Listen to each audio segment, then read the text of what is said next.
안녕하세요. 요즘 중대재해처벌법 때문에 걱정 많으시죠? 대표님의 회사는 정말 괜찮으십니까? 많은 대표님들이 우리는 산재보험이 있으니까 괜찮아 이렇게 생각하시거든요. 근데요, 이게 정말 위험한 생각일 수 있습니다. 오늘은 바로 그 보이지 않는 리스크에서 우리 회사를 어떻게 지킬 수 있을지 그 방법을 한번 파헤쳐 보겠습니다. 정말 남의 얘기 같지가 않죠. 이게 바로 지금 수많은 중소기업 대표님들이 매일같이 느끼시는 현실적인 압박감이자 고민일 겁니다. 자, 그럼 먼저 도대체 뭐가 어떻게 바뀌었길래 상황이 이렇게까지 심각해졌는지 그 배경부터 한번 짚어보겠습니다. 네, 바로 이겁니다. 2024년부터 50인 미만 사업장까지 이 법이 확대 적용됐죠. 이게 그냥 법 하나가 추가된 수준이 아니라요. 산업재해 리스크에 대한 게임의 룰을 완전히 바꿔버린 겁니다. 중대재해처벌법 말이 좀 어렵죠. 쉽게 말해서 회사가 안전조치를 제대로 안 해서 큰 사고가 나면 이제 그 책임을 사장님, 즉 경영 책임자가 직접 져야 한다는 겁니다. 여기서 제일 중요한 포인트는 바로 예방 의무를 다 했느냐, 못 했느냐예요. 처벌 수위를 한번 보세요. 이게 정말 무섭습니다. 1년 이상 징역, 수십억 원의 벌금.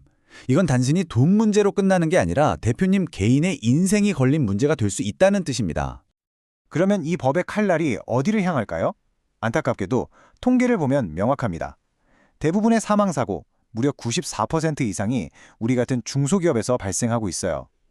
에이, 설마 우리 회사에서 이런 생각 이제는 정말 위험천만한 생각이 됐습니다. 자, 그럼 여기서 많은 대표님들이 믿고 계신 그 산재보험 이야기를 해보죠. 나라에서 해주는 보험이 있는데 뭐가 문제야 싶으시죠? 바로 여기에 우리가 놓치고 있는 아주 큰 구멍, 보이지 않는 함정이 있습니다. 예를 한번 들어볼게요. 만약에 정말 안타까운 일이지만 직원이 업무 중에 사망했다고 가정해 봅시다. 그럼 국가 산재보험에서 유족급여랑 장애비가 나오겠죠. 이 예시에서는 그 금액이 약 1억 4천만 원 정도 됩니다. 보통은 이 정도에서 마무리되겠구나 생각하시기 쉽습니다. 하지만 진짜 문제는 지금부터입니다. 만약 유족 측에서 회사를 상대로 민사소송을 걸면 어떻게 될까요? 법원은 산재보험금과는 별개로 이분이 사고 없이 계속 일했다면 벌었을 돈, 이걸 일실수입이라고 하거든요. 여기에 정신적 피해 보상금인 위자료까지 더해서 배상하라고 판결할 수 있습니다. 그 금액이 무려 4억 7천만 원에 달할 수 있다는 거죠. 자, 계산이 되시죠? 총 배상금 4억 7천만 원에서 국가가 내준 1억 4천만 원을 빼면 3억 3천만 원. 바로 이 금액이 산재보험이라는 우산이 가려주지 못하는 비, 고스란히 회사가 감당해야 할 보이지 않는 빚이 되는 겁니다. 어느 날 갑자기 3억이 넘는 돈이 필요해진다고 생각해 보세요. 회사의 현금 흐름이 버텨낼 수 있을까요? 이 표를 보시면 그 차이가 한눈에 들어오실 겁니다. 왼쪽은 근로복지공단, 즉 국가가 책임지는 부분이고요.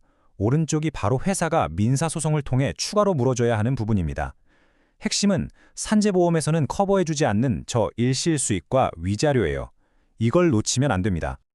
에이, 설마 소송까지 가겠어? 이렇게 생각하실 수도 있습니다. 그런데 실제 데이터를 보면요. 근로자 측이 소송을 걸었을 때 전부 이기거나 일부라도 이기는 경우가 정말 많습니다. 이건 더 이상 만약의 이야기가 아니라 언제든 일어날 수 있는 현실이라는 거죠. 자, 그럼 어떻게 해야 할까요? 언제 터질지 모르는 이 수억 원짜리 시한폭탄으로부터 우리 회사를 어떻게 지킬 수 있을까요? 해답은 의외로 간단한 재무 전략에 있습니다. 바로 리스크 이전입니다. 리스크 이전, 말이 좀 딱딱하죠? 개념은 아주 간단합니다.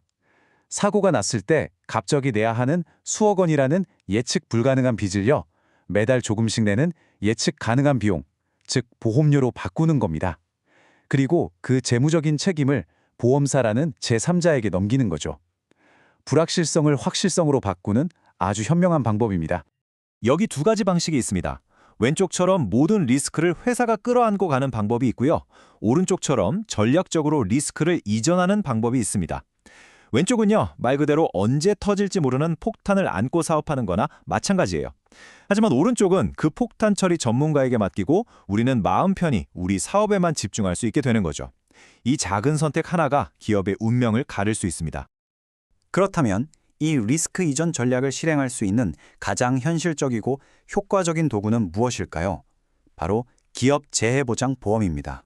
이 보험의 핵심은 이겁니다. 정부 산재보험이 커버해주지 못하는 바로 그 초과 손해액. 그러니까 우리가 계속 얘기했던 민사배상금과 합의금을 집중적으로 보장해 주는 거죠. 산재보험의 빈틈을 메워주는 보완제이자 우리 회사를 지켜줄 최후의 방패 역할을 하는 셈입니다. 그런데 이 보험이 단순히 위험만 막아주는 게 아닙니다. 아주 똑똑한 기능들이 많아요. 첫째, 당연히 민사배상금을 보장해주고요. 둘째, 만기가 되면 냈던 돈의 일부를 돌려받아서 회사 운영자금으로 유용하게 쓸 수도 있습니다. 또 직원이 퇴사해도 다른 직원으로 간단하게 교체해서 계약을 유지할 수 있고 특정 요건만 맞으면 보험료를 비용 처리해서 법인세 절감 효과까지 누릴 수 있습니다. 정말 다재다능하죠? 그리고 정말 중요한 팁이 하나 더 있습니다. 대법원 판례를 보면요. 이렇게 피해 보상을 위해 보험에 가입한 것을 진지한 피해 회복 노력으로 인정해 준다는 겁니다. 이게 무슨 뜻이냐면 만에 하나 사고가 터져서 법정에 서게 됐을 때 처벌 수위를 낮추는 데 긍정적인 영향을 줄 수 있다는 거예요. 물론 이걸로 처벌을 완전히 피할 수는 없겠지만 대표님께서 얼마나 노력했는지를 보여주는 아주 중요한 증거가 될 수 있습니다. 자, 이제 오늘 이야기의 결론을 내려볼 시간입니다. 중대재해처벌법 시대입니다. 이제 리스크 관리는 해도 그만 안 해도 그만이 아니라 우리 회사를 살리기 위한 필수 생존 전략이 됐습니다. 오늘 우리가 계속 강조했던 것 기억하시죠? 산재보험 하나만 믿고 있어서는 절대 안 된다는 것. 그리고 그 뒤에 숨어있는 수억 원의 민사배상금이라는 거대한 리스크를 절대로 잊어서는 안 됩니다. 언제 닥칠지 모르는 재앙이라는 불확실성을 매달 내는 예측 가능한 비용으로 바꾸는 것. 바로 이 리스크 이전 전략이야말로 위기 속에서 우리 회사를 굳건히 지켜낼 수 있는 가장 현명한 경영자의 선택입니다.